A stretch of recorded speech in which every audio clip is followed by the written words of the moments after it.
नमस्कार, आप देख रहे हैं न्यूज 24 और मैं हूं नेहा मिश्रा। आपको बता दें, बिहार सरकार ने एक बार फिर पुलिस प्रशासन में बड़ा फेरबदल करते हुए 7 वरिष्ठ आईपीएस अधिकारियों का तबादला किया।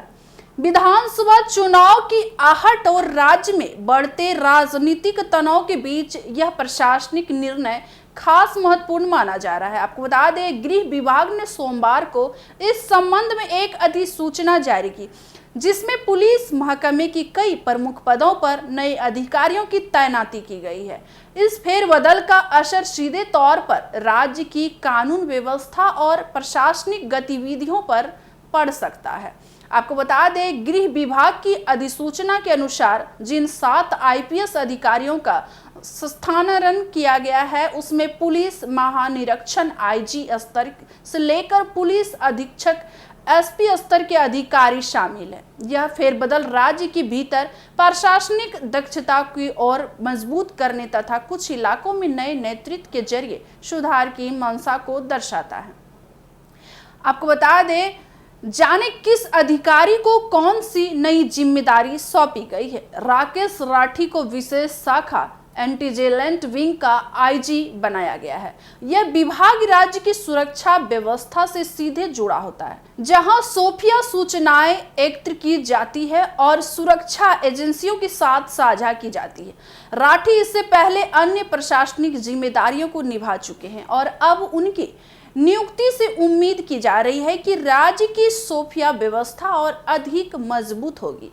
आईजी रैंक के अधिकारी जितेंद्र राणा को केंद्रीय क्षेत्र का पुलिस महानिरीक्षक बनाया गया है।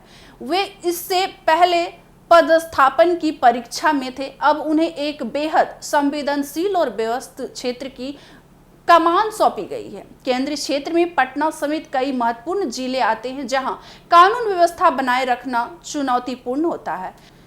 गरिमा मलिक, जो अब तक केंद्रीय क्षेत्र की आईजी थी, निगरानी विभाग की कमान सौंपी गई है। निगरानी विभाग राज्य में भ्रष्टाचार से निपटने और सरकारी कार्य प्रणाली में पारदर्शिता सुनिश्चित करने का महत्वपूर्ण अंग है। मलिक की नियुक्ति से उम्मीद है कि विभाग में और तेजी से कार्रवाई होगी।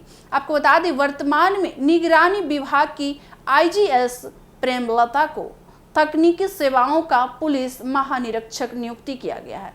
तकनीकी सेवाएं विभाग पुलिस बल की आंतरिक तकनीकी सक्षमता, साइबर सुरक्षा उपकरणों की आधुनिकता और ट्रेनिंग सिस्टम को संभालता है। प्रेमलता का अनुभव इस विभाग में महत्वपूर्ण साबित हो सकता है। अपराध अनुसंधान विभाग सीआईडी में तैनात एसपी मनोज कुमार तिवारी को अब सिवान का नया एसपी नियुक्त किया गया है। सिवान एक संवेदनशील जिला माना जाता है, जहां अतीत में कई बार अपराध और राजनीतिक हिंसा की घटनाएं हुई है। ऐसे में तिवारी की नियुक्ति को एक रणनीतिक कदम माना जा रहा है। उन्हें अपराध नियंत्रण और कानून व्यवस्था को बनाए रखने की चुनौतीपूर्ण जिम्मेदारी सौंपी गई है। सिवान के वर्तमान एसपी अमितेश कुमार का तबादला विशेष शाखा में पुलिस अधीक्षक के पद पर किया गया है। इसके साथ ही उन्हें बिहार पुलिस अकादमी के सहायक निर्देशक का अतिरिक्त कार्यभार भी दिया गया है। ये दोनों भूमिकाएं काफी महत्वपूर्ण है। एक तरफ खुफिया जानकारी का विश्लेषण और दूसरी पुलिस कर्मियों को प्रशिक्षित करने का दायित्व। बिहार पुलिस अकादमी में सहायक निर्देशक के पद पर तैनात के रामदास को अब अपराध अनुसंधान विभाग का नया एसपी बनाया गया है। सीआईडी राज्य में गंभीर अपराधियों की जांच करता है और न्यायिक प्रक्रिया को गति देने में सहायक होता है। रामदास को यह भेजना उनके अनुभव को देखते हुए एक उचित निर्णय माना जा रहा है। आपको बता दें, इस बड़े स्तर के पुलिस फेरबदल को सिर्फ प्रशासनिक जरूरतों तक सीमित नहीं माना जा रहा है, बल्कि राज्य में विधानसभा चुनाव की आहट है। ऐसे में राजनीतिक दृष्टिकोण से भी इन तबादलों को बेहद अहम माना जा रहा है। विश्लेषकों का मानना है कि राज्य सरकार आने वाले महीनों में प्रशासनिक मशीनरी को चुस्त दुरुस्त करना चाहती है ताकि किसी भी तरह की अस्थिरता या सुरक्षा चूक से बचा जा सके। इसके अलावा कुछ जिलों में बढ़ते अपराधियों मामलों की रोकथाम और प्रभावी नियंत्रण के लिए अनुभवी अधिकारियों को विशेष जिम्मेदारी दी गई है। सिवान, जो इन तबादलों का प्रमुख केंद्र बना है, हाल ही में कई वजहों से चर्चा में रहा। राजनीतिक रैलियों, आपराधिक घटनाओं और नेताओं के दौरे के चलते तेज प्रताप यादव के हालिया बयान के बाद सिवान को विशेष रूप से संवेदनशील जिला घोषित किया गया है।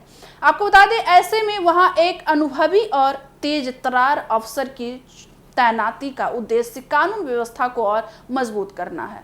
बिहार सरकार का यह आईपीएस फेरबदल राज्य में प्रशासनिक संतुलन को पुनर्स्थापित करने और चुनावी तैयारियों को मजबूत करने की दिशा में एक अहम कदम है।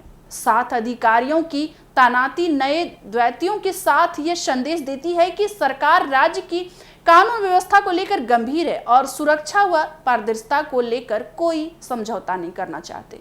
आने वाले समय में यदि और तबादले होते हैं तो यह संकेत होगा कि सरकार विधानसभा चुनाव से पहले अपने प्रशासनिक ढांचे को पूरी तरह से दुरुस्त और जवाबदेह बनना चाहती है।